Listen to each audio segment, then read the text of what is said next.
Buenas tardes, México.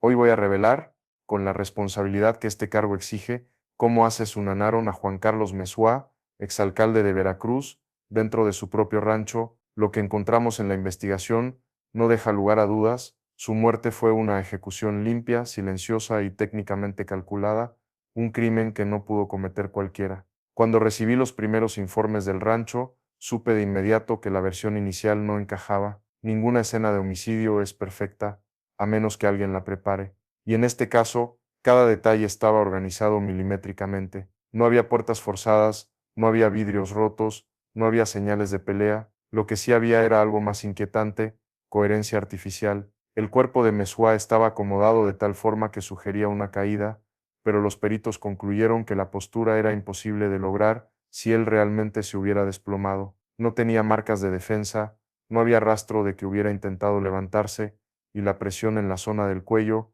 revelaba una maniobra rápida, silenciosa y precisa, usada para neutralizar en menos de un minuto. Lo que terminó de revelar la verdad fue la arquitectura del rancho. Detrás de un mueble empotrado en la sala principal, encontraron una puerta falsa, sin bisagras a la vista, sin cerradura tradicional. Un panel magnético abría un pasillo estrecho que conducía directamente a la habitación donde murió. Ese acceso no aparecía en ningún plano oficial. Alguien lo mandó construir, alguien que conocía el movimiento interno del exalcalde. En ese pasillo dejaron la única huella sólida, una marca de bota táctica con lodo seco, un modelo utilizado por personal entrenado, no por civiles. Todas las cámaras internas habían sido desconectadas manualmente, excepto una. Esa sola cámara captó la sombra de un hombre robusto, entrando por el pasillo oculto, con guantes tácticos y un reloj metálico que reflejó la luz justo antes de que su figura saliera de cuadro. El asesino no entró al rancho, el rancho estaba construido para dejarlo entrar, y lo que reveló la investigación después fue aún más grave. Cuando revisamos la única cámara que quedó activa, entendimos que el asesino no actuó solo, no improvisó, no tanteó el terreno, no dudó, entró por el pasillo oculto como si hubiera ensayado cada paso. Sabía exactamente qué cámara desconectar, qué sensor evitar y cuánto tiempo tenía antes de que alguien regresara. Eso solo significa una cosa: alguien de adentro le abrió el camino. El rancho tenía dos redes de seguridad, una visible, la que conocían los trabajadores, y una segunda red privada, diseñada exclusivamente para activar accesos que no aparecían en los planos. Esa red fue manipulada minutos antes del asesinato, y según los registros, la clave utilizada solo podía pertenecer a un círculo muy reducido. La primera pista del móvil estaba en el escritorio de Mesua. Entre sus papeles encontramos contratos inconclusos, terrenos con litigios, rutas rurales marcadas a mano y un documento arrancado de un expediente mayor. Todo indicaba que Mesua estaba inmerso en un conflicto territorial que no era menor, uno que había escalado, uno que incomodaba, uno que golpeaba intereses muy grandes. Cuando cruzamos esa información con reportes previos, surgió un patrón que no podíamos ignorar. Durante meses, la región donde estaba el rancho había registrado presencia constante del CJNG, particularmente en disputas por control de rutas y terrenos estratégicos, y Mesua había tenido choques previos con ellos, no en discursos públicos, sino en decisiones administrativas que afectaban directamente a las células locales. Lo más inquietante fue lo siguiente: el tipo de bota hallada en el pasillo oculto coincide con el calzado que utilizan equipos especializados contratados por organizaciones criminales para trabajo limpio. No era una bota comercial, no era de un guardia común, era un modelo usado por células entrenadas para entrar, ejecutar y salir sin dejar rastro. El asesino estuvo dentro apenas 4 minutos, tiempo suficiente para neutralizarlo mientras dormía, acomodar la escena, tomar documentos del escritorio y desaparecer sin que nadie lo notara. Esa eficacia es característica de grupos con jerarquía, disciplina y adiestramiento. Cuando sumamos todos los elementos: la puerta oculta, la manipulación de la segunda red, la bota táctica, la velocidad de la ejecución y el conflicto territorial, la línea de investigación empezó a apuntar a lo mismo.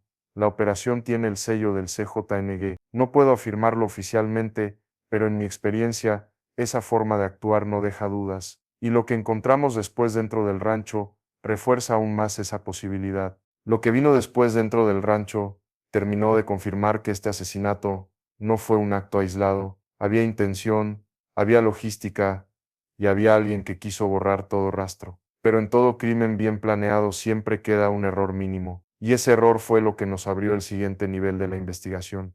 En el escritorio de Monsieur había un espacio vacío, claramente marcado por el polvo. Algo había estado ahí hasta muy poco antes de su muerte. Un objeto rectangular, del tamaño de una libreta o una carpeta delgada, no estaba, y sin embargo el borde limpio sobre la madera indicaba que había sido retirado con precisión, sin arrastrar el polvo alrededor. Ese objeto faltante era importante, vital, y quien lo retiró sabía exactamente qué estaba buscando. Mientras revisábamos la habitación, uno de los peritos notó algo más inquietante. El colaborador que declaró haber encontrado el cuerpo fue el mismo que tenía acceso a la red secundaria del rancho, el mismo que podía abrir la puerta oculta, el mismo que sabía cuándo Meshua dormía solo y cuándo había personal cerca. Su versión tenía huecos, demasiados. Durante su declaración inicial mencionó escuchar un ruido extraño, pero el análisis acústico reveló que ninguna puerta principal fue abierta en la hora que él indicó. Lo único que sí se activó fue el sensor del pasillo oculto, el único sensor al que él tenía acceso. Cuando cruzamos su teléfono con registros externos, descubrimos otra señal preocupante: mensajes eliminados intercambiados con un número vinculado a un operador de la región, previamente investigado por nexos indirectos con el CJNG. No había textos visibles, pero sí metadatos, y los metadatos no mienten. Había comunicación, había contacto. Horas antes del asesinato, el colaborador negó todo, pero cuando le mostramos el registro térmico del pasillo, su expresión cambió por completo, como si en un segundo entendiera que ya no había vuelta atrás. Siempre he dicho que los silencios confiesan más que las palabras, y ese silencio lo dijo todo. Fue entonces cuando recordé que el CJNG había incrementado su presencia en esa zona en los últimos meses, peleando por control territorial y acceso a rutas rurales. Meshua, en su papel como exalcalde y operador político local, había interferido en decisiones que afectaban directamente esos intereses. Conectar esos puntos era inevitable, y la pieza que faltaba, la que realmente abrió el panorama, apareció en el sótano del rancho, un sótano que nadie mencionó en los planos, un sótano que no debía existir, un sótano donde el verdadero móvil del asesinato empezó a tomar forma. El sótano fue el hallazgo que nadie esperaba, no estaba en los planos, no tenía acceso visible y no había rastro de que Meshua lo hubiera mencionado jamás. Para llegar a él, uno de los peritos detectó un cambio mínimo en la acústica del piso de la sala, un golpe hueco, 3 centímetros que no coincidían con el resto de la construcción. Movimos el mueble, levantamos la loseta, debajo una manija metálica cubierta con polvo fresco. Alguien la había usado recientemente. Cuando abrimos la compuerta, el aire que salió de ese sótano no era viejo, era tibio, como si alguien hubiera estado ahí horas antes. Dentro no había muebles, ni cajas, ni joyas. Había algo mucho más peligroso: documentación, cajas completas con mapas rurales, rutas de terracería, coordenadas marcadas a mano y listados de propietarios. Meshua estaba recopilando información, mucha, demasiada, y toda estaba relacionada con zonas donde el CJNG ha mantenido presencia constante durante los últimos años. En una de las cajas encontramos 3 carpetas selladas. Las 2 primeras eran copias de expedientes públicos, pero la tercera, esa nunca debió existir. Era un mapeo detallado del movimiento de grupos armados en la región, con fechas, horarios y nombres clave. Ningún exalcalde debería tener algo así, a menos que estuviera investigando por su cuenta, y ahí todo encajó. Meshua no solo estaba enterado de los conflictos en su zona, estaba recopilando evidencia que, de salir a la luz, afectaría directamente a operadores locales ligados, según reportes previos, al CJNG. Pero lo más fuerte no estaba en las hojas, estaba en el objeto que faltaba del escritorio. Lo encontramos en una esquina del sótano, una libreta negra, caída boca abajo, con la tapa doblada. Al levantarla vimos anotaciones hechas a mano, números, fechas, iniciales, y en la última página, una lista de personas marcadas como intermediarios. Uno de esos nombres ya había aparecido antes, el mismo que había tenido comunicación con el colaborador que mintió, el mismo que controla rutas rurales en disputa, el mismo que, según reportes de inteligencia, responde a un mando regional del CJNG. Ese punto unió todos los eslabones. Meshua estaba investigando algo que no debía investigar, y alguien decidió detenerlo antes de que entregara esa libreta. Y faltaba lo más inquietante: en el sótano había espacio para 2 cajas más, espacio vacío, espacio donde claramente faltaba material, material que el asesino se llevó justo después de matarlo. Las 2 cajas faltantes del sótano se convirtieron en la pieza más importante del caso.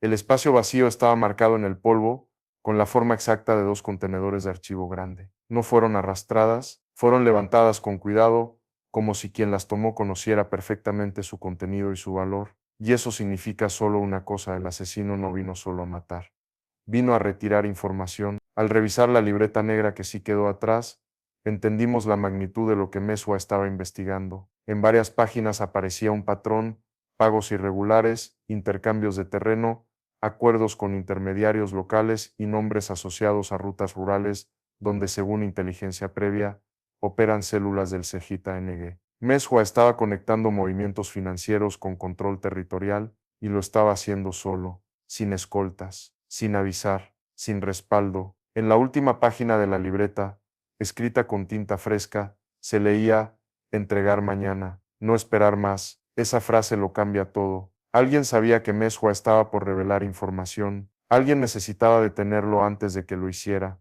El escape del asesino también confirma una operación profesional. En la revisión térmica del perímetro, no encontramos rastros de escalada, ni saltos, ni intrusiones improvisadas, pero sí encontramos algo en la parte trasera del rancho: un tramo de maleza aplastada en línea recta durante 15 metros exactos. Ese tipo de huella no lo deja una persona corriendo, lo deja una motocicleta enduro, usada para escapes rápidos en zonas rurales. La ruta coincide con un camino que no es carretera, no es brecha y no es camino oficial. Es un trayecto usado exclusivamente por grupos que operan en la región para moverse sin pasar por retenes. Y ese trayecto, según mapas criminales, está asociado a un solo nombre: el mismo intermediario que aparecía en la libreta de Mesua. Un hombre investigado por vínculos indirectos con el CJNG. Un hombre que controla la zona donde desaparecen BI. Con la evidencia reunida, la sombra detrás del crimen dejó de ser un rumor.